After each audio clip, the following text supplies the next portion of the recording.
Bonjour aux lecteurs de notre chaîne YouTube et aussi aux membres du forum de rcmac.com. Alors on se retrouve pour la deuxième vidéo sur la modification d'un BXR S1 pour le passer en 3 différentiels. Alors plus tard on le fera aussi sur la version MT. Alors je le rappelle, pourquoi je fais ça, c'est parce que je trouve déjà c'est plus facile de piloter, la voiture elle est plus facile à piloter avec 3 diffs, elle est un peu plus passe-partout et surtout c'est plus fiable parce que moi le slipper que voici, je déteste ça, je l'ai déjà dit, j'aime en général sur les voitures et je trouve qu'avec un différentiel en plus, bon, il y aura beaucoup moins d'usure sur les couples, ça sera, voilà. Moi je pense que c'est ce qui manque sur cette voiture. Alors, dans la vidéo précédente, on a fait donc la préparation du différentiel, donc j'expliquais bien sûr le type de noix, on est parti d'un différentiel central de BX8 SL.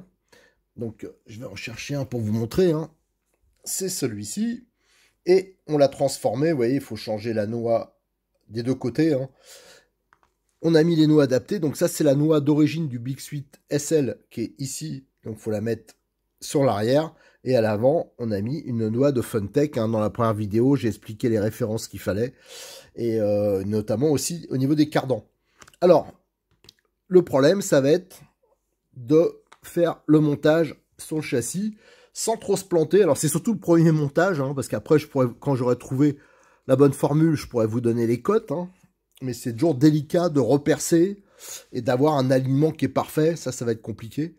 Donc, on voit qu'il va falloir déplacer d'à peu près, en gros, 1 cm à l'œil, comme ça. Alors, ce que j'ai fait, ce que je vais faire comme mesure, j'ai déjà mesuré au niveau des diffs, la version diff, on a 28, 26. Alors ça, je vais le noter. 28, allez, je vais marquer 30. Parce qu'il faut mieux laisser un peu plus. Voilà, le petit stylo qui roule. Voilà. Et là, on est bien en version, je vérifie quand même. Voilà, on est en version standard. Le roulement, il est bien enfoncé. Je refais une mesure pour voir, parce qu'on ne sait jamais.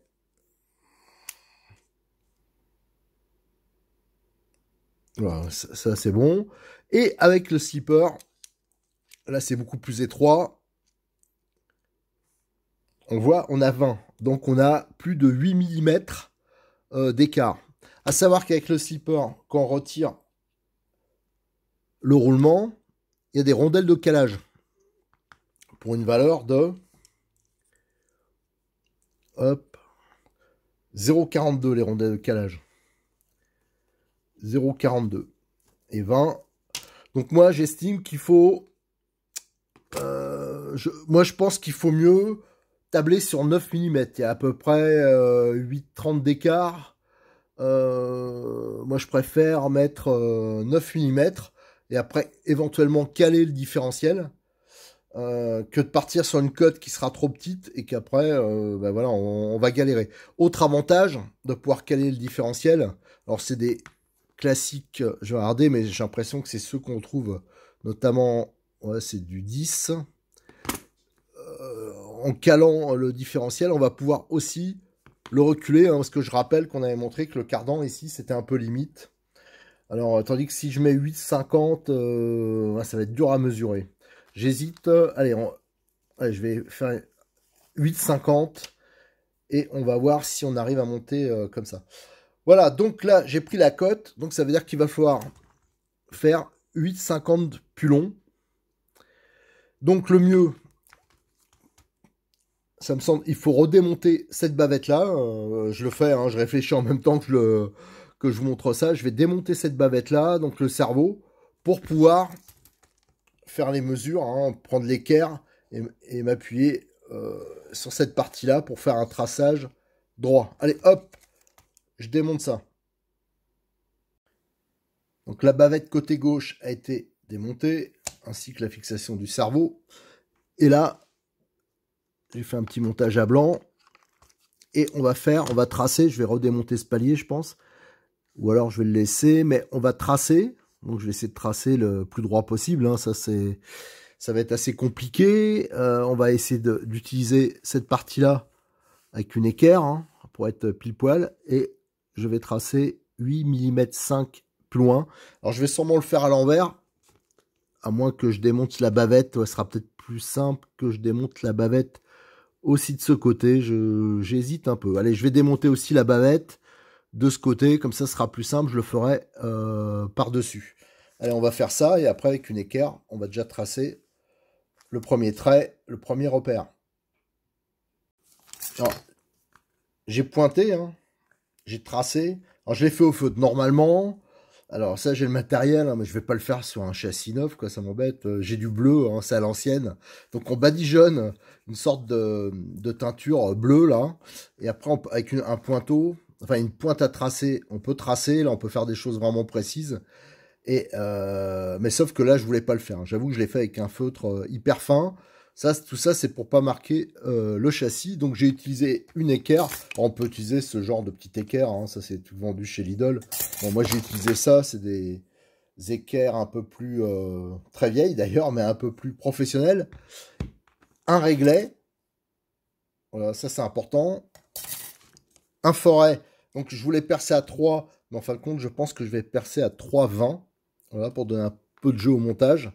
Et après, il faut une fraise. Alors ça, pareil, ça vient de chez Lidl. Voilà, ça c'est des fraises. Ça, c'est pour noyer la tête de vis dans l'épaisseur du châssis. Allez, je vais faire ça. Vous voyez, là, j'ai juste pointé. Donc, je vous dis, c'est quand même délicat comme petite modif à faire. Alors, une petite idée, hein, si jamais ça marche, le montage... ça serait bien que Bitech, par exemple, fasse d'origine ces 3 trous. Hein, ça donnerait les deux possibilités. Soit le montage zipper, ou soit le montage avec un diff central. Voilà, les trous, ils sont faits. Hein, j'ai juste ébavuré de ce côté-là. Et dans l'autre sens, hop, on retourne. Voilà, on peut voir déjà, c'est fraisé pour noyer donc les têtes de vis. Alors voyez, si vous utilisez le bon outil, ça fait quelque chose quand même relativement propre. Ben maintenant, c'est là qu'il y a le suspense. On va essayer de le monter. Hein. Il y a aussi un trou à percer sur la bavette hein, qui restera à faire, mais ça par contre, ça va être simple. Allez, on va essayer de faire un montage à blanc. Alors comme vous pouvez le voir, j'ai remonté la bavette de l'autre côté. Hein. Donc elle, c'est juste que ça me gênait pour faire le traçage.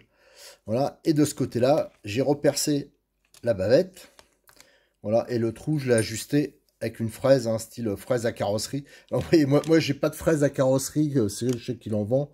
Moi j'utilise ça, j'avais fait ça avec j'ai ça depuis au moins 20 ans. C'est un axe, voilà, énorme, hein, je sais pas combien, c'est du 20 au moins. Et dessus j'avais fixé à demeure une fraise. Voilà, donc c'est avec ça que j'ai ajusté la taille du trou. Voilà, maintenant il reste plus qu'à remonter la bavette et on va essayer de monter le palier. On va voir si ça tombe bien en face. Alors j'ai monté provisoirement hein, parce qu'après je le monterai au frein filet le palier pour voir si c'est bon. Alors je vous jure, j'ai pas essayé avant. Ça va être le suspense. Je viens de le faire. Je récupère le diff. Je fais gaffe que les roulements soient bien rentrés. Alors déjà je vais mettre les cardans. Où c'est que j'ai mis les cardans? Les cardans. Je vais les mettre comme ça, on verra vraiment tout. Tac. Parce qu'il y avait une histoire de jeu de cardans aussi. Ça. Cardan à l'arrière. Suspense.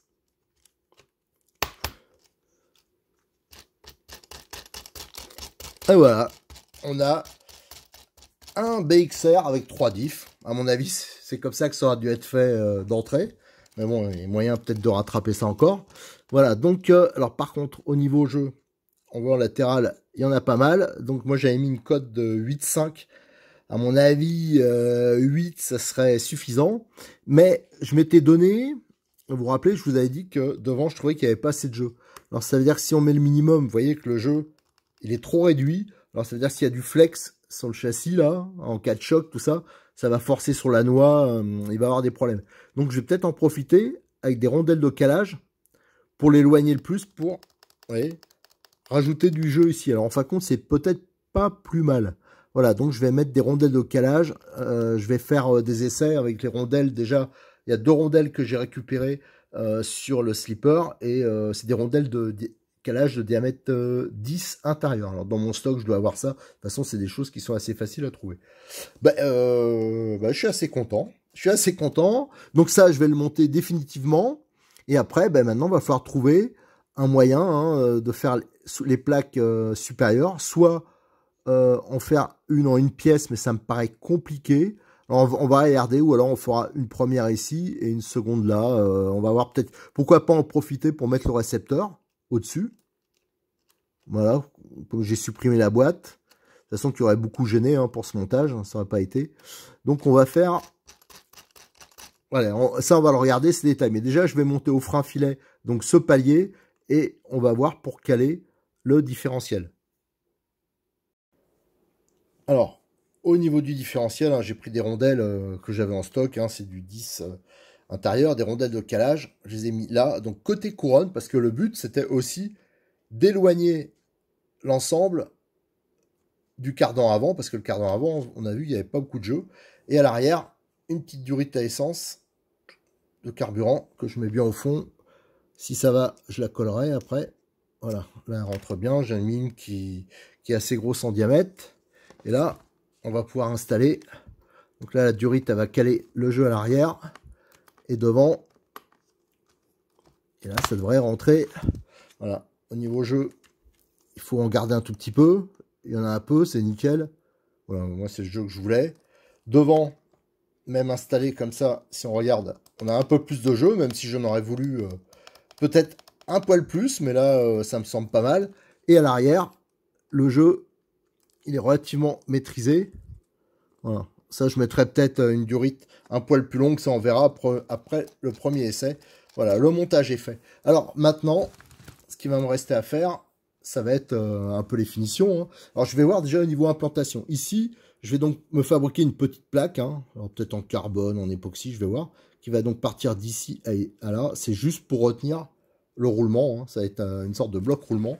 Et à l'arrière, j'ai bien envie de me faire une plaque qui sera peut-être un poil plus longue, où on pourrait fixer en même temps le récepteur. Faut exactement jouer, faut jouer comment je vais faire, parce qu'à la limite ça aurait été plus simple. Au début je voulais le mettre ici, mais en fin de compte c'est peut-être pas plus mal de le mettre un poil en hauteur, parce que on voyait avec le contrôleur que je voulais mettre, le fil était trop court pour que je puisse arriver jusqu'à là. Ce sera un poil plus accessible, alors je vais peut-être en profiter. Peut-être ici donc un système de fermeture, une cale, et après par-dessus une petite plaque pour supporter directement le récepteur.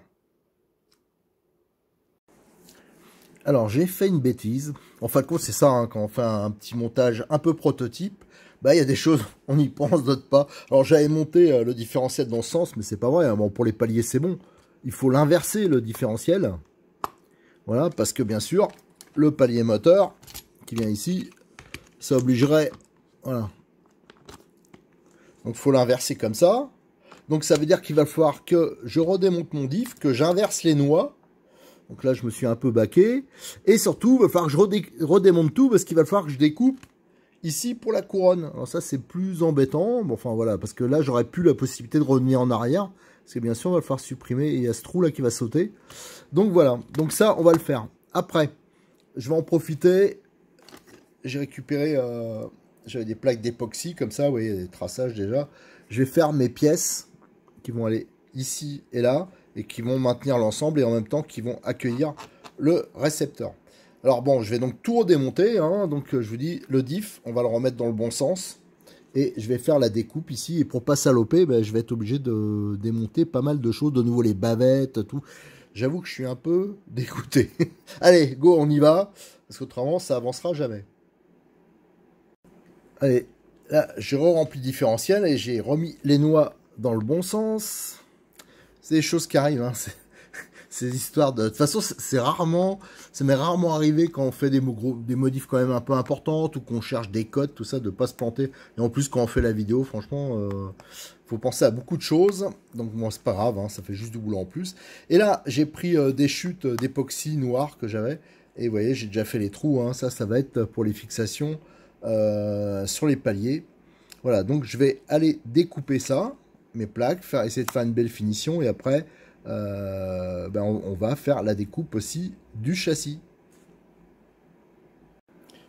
Donc là, j'ai monté la transmission et ici toute la suspension arrière, hein, pour pas, quand on va faire la découpe, pour un gros tronc en dessous, mais c'est pas spécialement gênant. Et après, la transmission, ça va passer. Allez, il y a du boulot.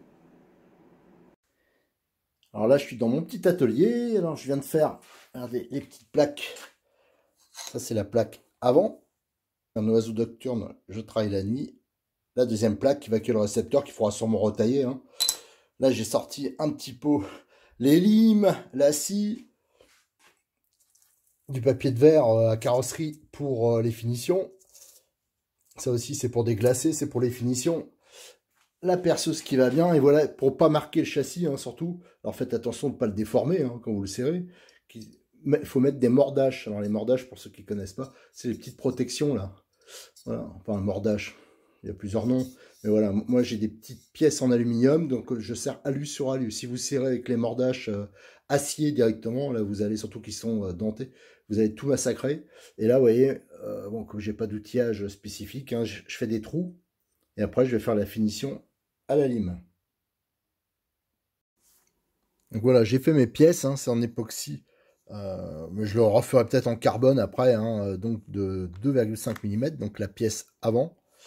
Et là, la pièce arrière qui va recevoir le récepteur. Et elle, je vais la fixer de façon provisoire parce que j'aurai sûrement des petites modifs niveau forme, niveau fixation des câbles à faire. Et j'ai bien agrandi le trou. Alors, j'ai pas fait le fraisage, hein, comme il y a d'origine, parce que la couronne, j'ai vu que ça passait normalement. Ça, je vais le vérifier quand même.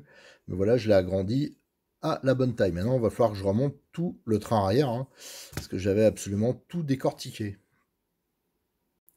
J'ai tout remonté, hein, train arrière, les bavettes, j'ai mis en place les cardans, le diff maintenant c'est dans le bon sens, les noix, il n'y a pas de problème, on voit ici les rondelles de calage, donc on va voir si tout est bon. Je le mets là, ici j'ai mis, je ne sais pas si on le voit, un petit morceau de durite, hein. Donc ça sera pareil à ajuster, hein. Ça c'est pour bien plaquer le cardan, qui se trimballe pas trop. Et voilà, nickel, c'est en place. Maintenant je vais pouvoir monter mes fixations.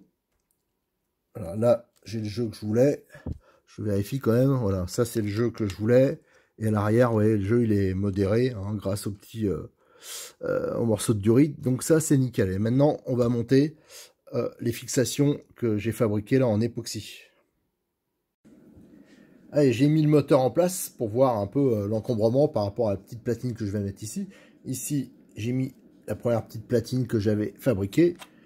Ici, on a la seconde que j'ai modifiée depuis tout à l'heure parce que ici, des deux côtés, hein, j'ai mis un peu de double face. C'est pour faire une petite surépaisseur souple, voilà, pour bien appuyer sur le roulement et je ne serre pas comme un malade.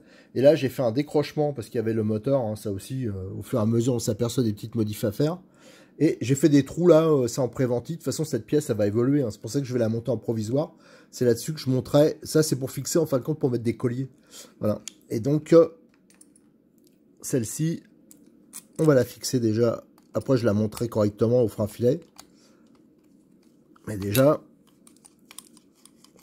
on va voir si ça peut accueillir tout. Au niveau des câblages, au niveau... Enfin, on va essayer de peaufiner tout ça. Mais bon, le principal n'est pas là. Le principal, montage, hein. Après, c'est d'accessoires. Donc, au niveau du jeu, moi, je trouve qu'il est tout à fait satisfaisant. Le jeu du cardan à l'avant.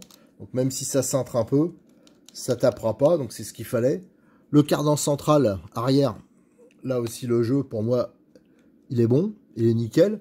Au niveau du diff, bah, ça tourne nickel. Je vois pas pourquoi ça marcherait pas. Donc, en fin de compte, la modification, elle est tout à fait possible. Et je pense que bah, ça serait bien. Je pense que Bitech fasse... Enfin, moi, Peut-être qu'il y en a qui préfèrent l'amortisseur de coupe, mais je trouve quand même que ça serait assez simple, hein. Il faudrait faire une pièce moulée, par exemple, un peu différente, là, pour fermer, là, comme c'est sur la version d'origine, hein. Éventuellement, si on veut pas avoir la couronne en l'air, comme ça. Mais il n'y a pas grand-chose à faire, hein. Il y a juste la découpe dans le châssis à déplacer, et 3 trous à repercer dans le châssis. Et la modification, elle est faite, et en plus avec des pièces qui existent déjà, hein. Je vous dis, il y a juste cette partie-là, limite, qu'il faudrait fabriquer, hein, pour... Donc voilà, donc voici ma modification avec 3 diffs. Si vous avez vous aussi fait la modification, il paraît qu'il y en a qui l'ont déjà fait, j'ai un peu cherché sur internet, j'ai pas trouvé. Donc s'il y en a qui l'ont fait, qu'ils n'hésitent pas à nous montrer. Les câblages seront rangés et on pourra faire un premier essai de la voiture. Allez, je vous remercie, à très bientôt sur notre chaîne YouTube et sur le forum de rcmac.com.